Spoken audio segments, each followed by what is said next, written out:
Hey friends, welcome to the homestead. Do you have electric poultry fencing like this and it's got tears in it? Today we're going to show you how to repair that.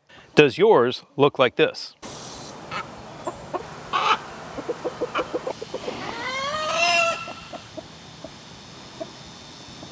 We are also going to talk about the stage at which they cannot be repaired like this one and what caused it. Let's get going.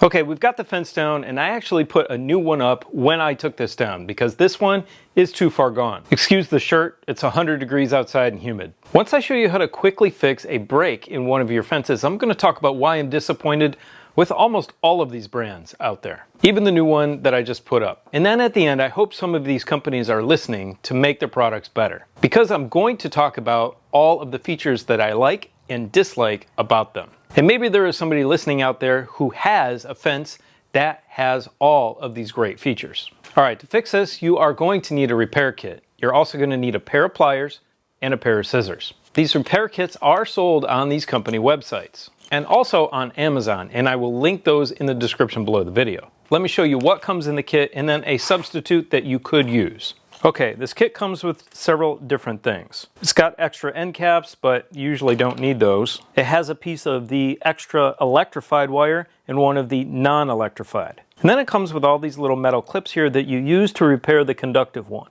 But if you don't have those, you can use a washer, and I will show you how to do that. Now let me talk about why this one is unfixable, even though it looks fixable. And this is just going to serve as a demonstration piece for the video to show you how to repair it. And that's simply because, look, I just pulled that off. And that is because this is not UV treated. And since it's not UV treated, it disintegrates in the sun. You can see right here, I'm going to pull this off. It just disintegrates really easily, especially at the bottom here. And it is only the white rope. You can see under here on the table, it is literally disintegrating as it sits here. But on this particular brand, which has been sitting outside for a little over 3.5 years, the green is not disintegrating at all. Now I've explained the problem with these. Let me repair that, and then I'll show you one that held up really well in the sun. Okay, repairing the white rope is going to be fairly simple, but you need something to tie the new rope onto. So what we're going to do here is we're going to come close to the connection with the green. We're going to trim it off. We're going to tie a square knot. Now you can trim it maybe a little bit shorter than that and tie your square knot down here. Then we're going to tie a regular half hitch over this and here as well. So of course the square knot is right over left and then left over right. Pull that really tight. That's the difficult part on this one. If it disintegrates in the sun, you can see it just pulled off like that. For our demonstration, I'm going to just pull it loosely. If the ends are frayed and you don't want that, you can easily just melt those together. When you come up to your green, just tie it around. Then when you finish at the top, just tie a double knot. And then melt it so it doesn't fray. But be careful of the green rope with the conductors in it. Okay, now let's fix one of the conductive ropes. Okay, with our conductive green rope here, it's going to be a little bit different. And I actually don't have any of those that are broke on this old fence. So I'm going to cut one to show you. Okay, say you've got a break like this.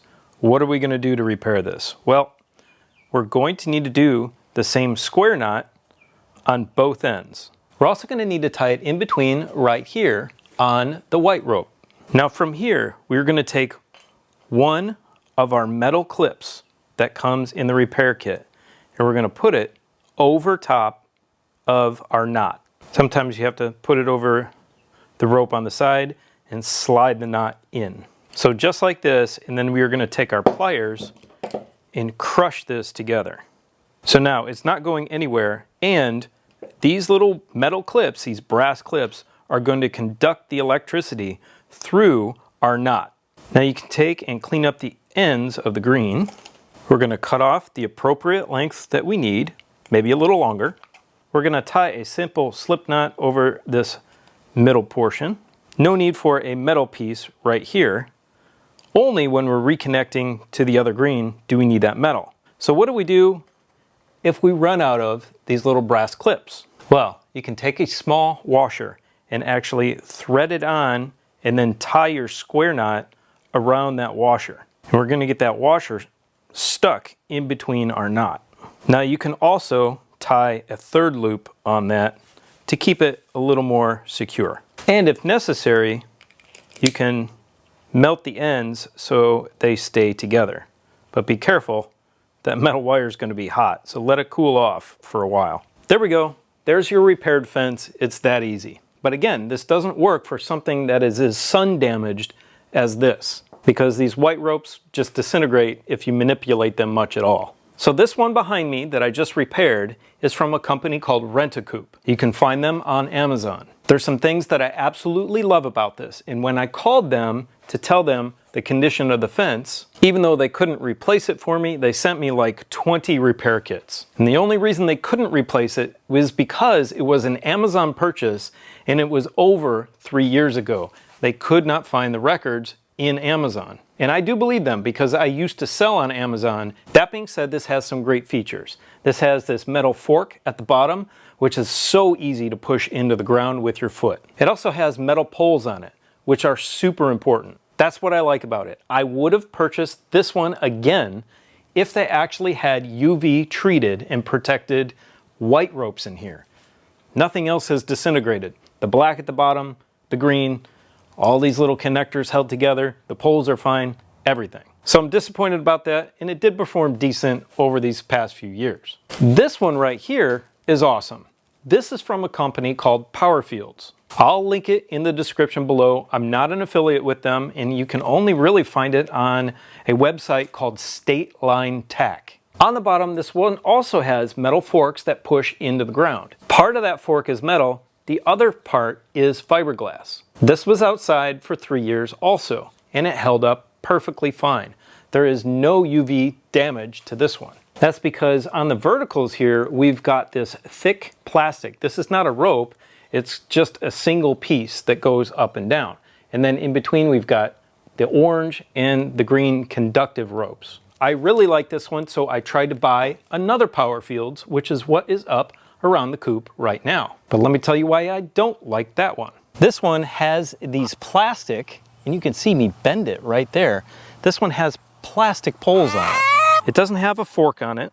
It doesn't have an area for your foot to push it down. It has a single metal spike that goes into the ground. I highly doubt that this one is going to last, especially these plastic poles. I do not know why Powerfields makes the one inside that I just showed you and this one. This one is far inferior to the other one. The price difference doesn't warrant that. Also, you can see in between the poles that come with the fence, I have an extra pole that I purchased. And that is because they sag way too much and they ground themselves out, no matter how tight you pull them. So I wish I could find a company that incorporates all the great features that I just talked about into one fence. So far, Powerfields is the closest with their short fence. It would be cool to work with somebody on product development for that, but I'll save that for another day. If you have any questions, please leave them for me in the comment section below. Now go check out this video right here, which talks about a great nesting box that's gonna save your eggs in your chicken coop. Have a beautiful, blessed day. See you next time. Bye.